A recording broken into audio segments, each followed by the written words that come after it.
Hello everyone and welcome back to Let's Play Super Ghouls and Ghosts. In the last part we started off the game and now we're in stage 4, which is very organic looking. In fact, I think this is supposed to be the inside of some weird demon. I don't know, it's kind of gross.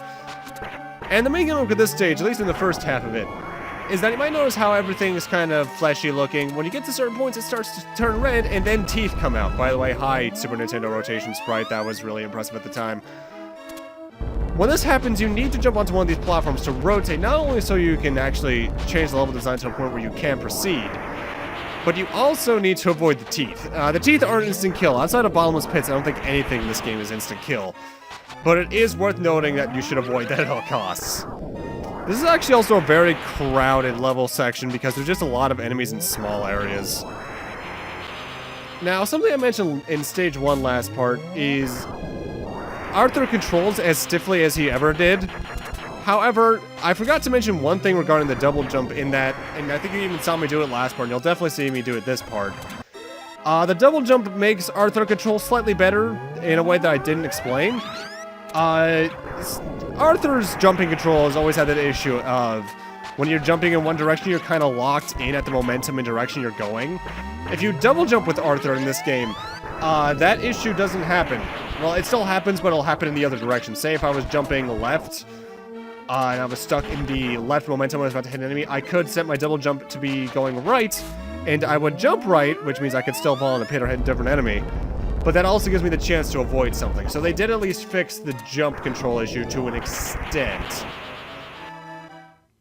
Honestly, at this point, Arthur's jump controls are partially just tradition and partially just a leftover from the arcade cabinet days of these games. Even though I think Super Ghouls and Ghosts was the first Ghosts and Goblins game to not be an arcade game? I think? Yeah, I don't think there was an arcade one in this one. I think this oddly enough had a Sega Saturn PlayStation for it even. I think it was on the PS2 as well through one of the Massimo games or something.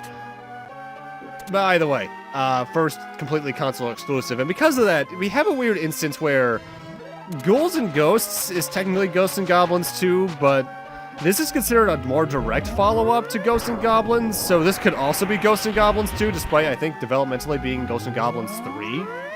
So there's a lot of what do we do there in terms of chronology going on there. Also, as you're going to start seeing me doing, the scythe at this point is going to become my main weapon purely for the magic for a lot of the game now, because the scythe's magic is really, really good.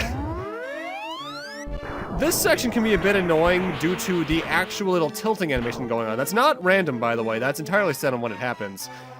And the annoying thing about it is that it makes certain projectiles seem farther than they are or closer than they are when it comes to these little gas plumes. You could be, like, halfway across the platform, but the rotation will bring you right into it, which can be kind of annoying. My recommendation is to stay towards either extreme and don't stay towards the center of this, because usually you'll have enough time to see what's coming anyway.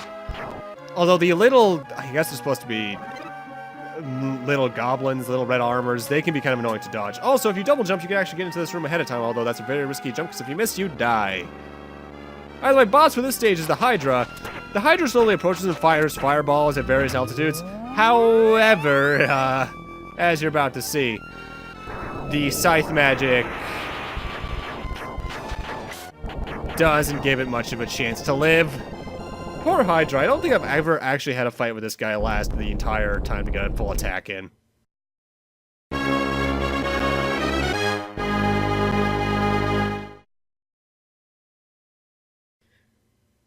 And now we're on to stage 5, which is one of my favorite songs in the game. Once you know it, the ice level has good music in a video game. What a surprise.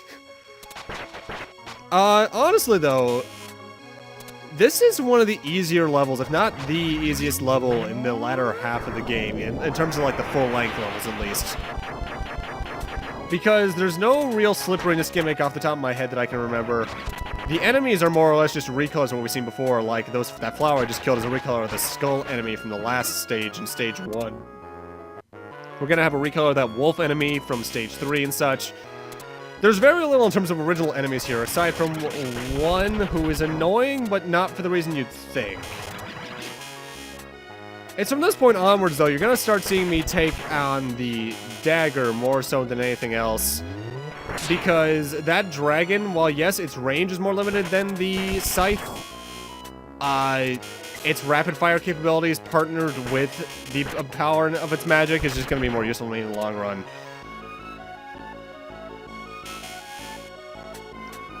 Now, I think this is another stage where I actually miss a chest, because overall, I don't want to say this was a 100% chest run, but I definitely did my best to find as many as I could and that I can remember from my practice playthroughs, and I think I did a pretty good job, and I think I only missed 1 or 2, and I think one was in this stage. Either way, this is where this stage can get kind of annoying. These vines love to respawn like nothing else. They go down really quickly, but they do damage you. And while their growth, or at least the way they grow, is set, on your first playthrough, you're not going to know which way they're moving, and that can be kind of annoying. And these, I don't even know what to call them, shield ghosts, are the unique enemy to the stage that is really annoying, in that while their movement pattern's easy to understand, you can't damage them from the front. That shield blocks basically every attack that's not a shield piercer like a magic. And because of that, it's very easy to get hit by them. Or rather, it's very easy to try to hit them and hit yourself in the process because you think you can hit them.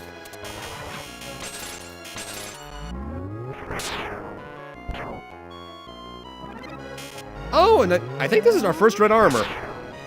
Kind of late for Red Armor to show up, but okay.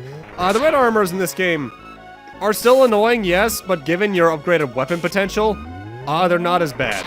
I still think they would have been easier if you... Oh, hi, Triple Blade, that's the only time you show up in the entire LP. I still think the Ghouls and Ghosts ones are easier, mostly just because you can aim up and down.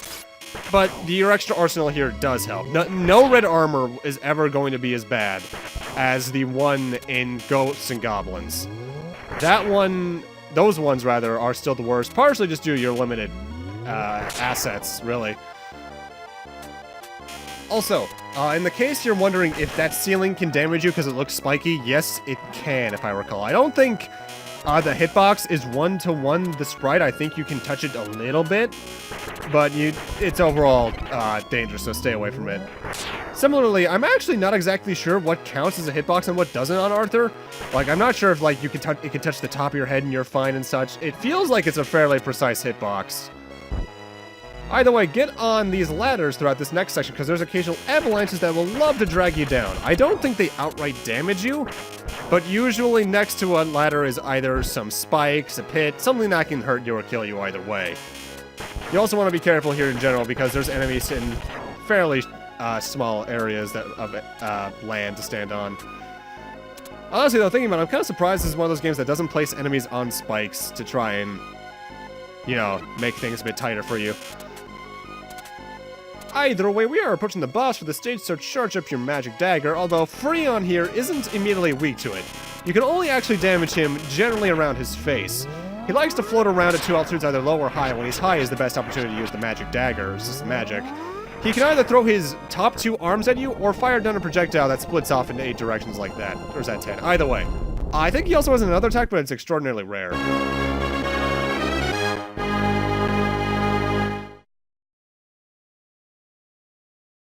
Even then, that think is a mighty untrustworthy think he has another attack. Either way, stage 6 is the shortest stage in the game. It is basically 2 giant rooms that kind of are shaped like an N, actually. However, it's also where we get not only I think the most Red Armors in a single stage, but also our first refight of sorts. More on that in a moment, because it's about to show up now, I think.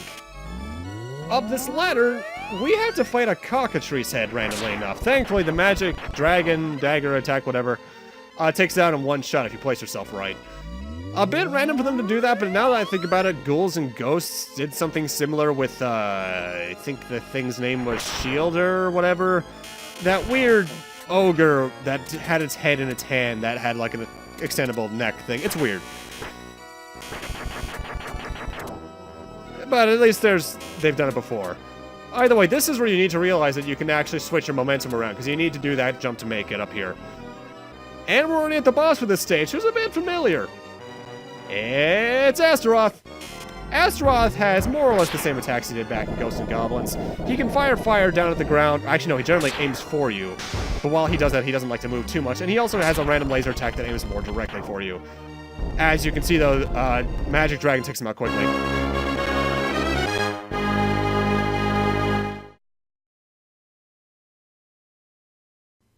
And with that, we're on to the final normal stage. More on that in a moment. And this stage is also fairly short for different reasons, however, it's also extended by a few more. First off, there's quite a few more cockatry sets in this stage. I think in this vertical climb here at the start, we have to face 3 in a row. And you need to be a bit ballsy in order to get through this completely intact.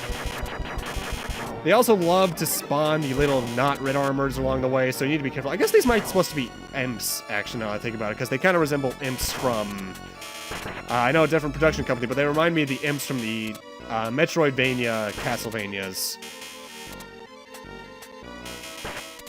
The only real issue with these cockatrice fights is that sometimes they're a bit hard to hit, especially when they're in their standard position. When they extend their necks is the easiest time to hit a lot of them, which is kind of annoying, but it's a Ghosts and Goblins game, so I expect some dickery throughout it. Although, on the whole, as you've probably seen so far, Super Ghouls and Ghosts is the kindest out of the original Ghosts and Goblins games. Yeah, you're missing the vertical aiming from Ghouls and Ghosts, but your double jump and your extended arsenal makes things a bit easier on the whole. Though, don't get me wrong, part of that is just because I've played this game enough. Overall, I probably still play...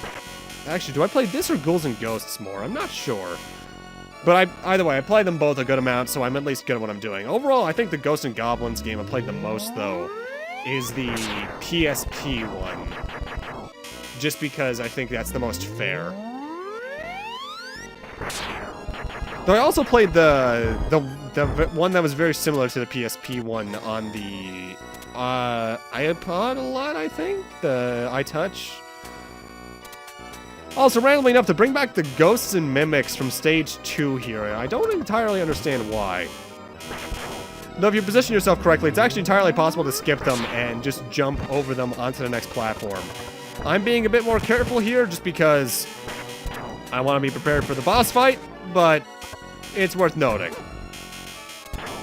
Thankfully, since this is all that's happening in this section of the stage, and this is the last section of the stage before the boss, this is one of those stages that I do think gets easier the farther you go through it. Until we reach the boss fight. More on that in a moment. Either way, the boss of this stage with the kind of weirdly shaped arena is Astaroth again. Random, but okay. This little divot in the floor does make things a bit more dangerous, but at the same time, it also gives you a safe haven from his fire, because I think unless he's at the very edge of the platform, he actively cannot damage you with it. I'm kind of surprised they never did a thing where you could do like half damage to his stomach face, but okay, and he's dead. But we're not done yet. The actual boss of the stage is like the Ultra Demon King Nebiros or something. He's more or less Astaroth, but a lot more active and harder. His fire not only is more active, but it also trails onto the floor, which means it actually has a bit more range than you'd think. And his beam attack is replaced with a giant wall of lasers that if you're even remotely on this altitude, you will get hit by. Which is, annoying, to say the least. But there we go, I took my first hit, but oh well. What the... Oh, Arthur. I'm so glad you came to help me. But not even you can defeat that fiend Sardius. Without the goddess bracelet.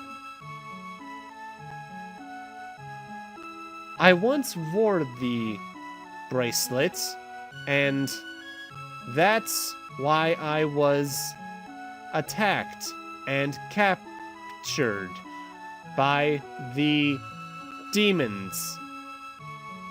I barely managed to hide it on the way here. Please, Arthur,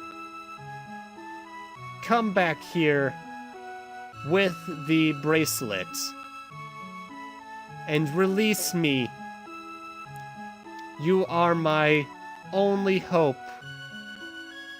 Does that sound familiar? Yep. For the third main Ghosts and Goblins game in a row, they pulled the second loop on us. We need to go through all 7 stages again to find something else to actually allow us to access the final level. But with that, I'm going to need to end this off here. Thank you guys for watching, and in part 3, we're doing the entirety of loop 2. A bit abridged, mind you, but there's a reason for that. See you guys then.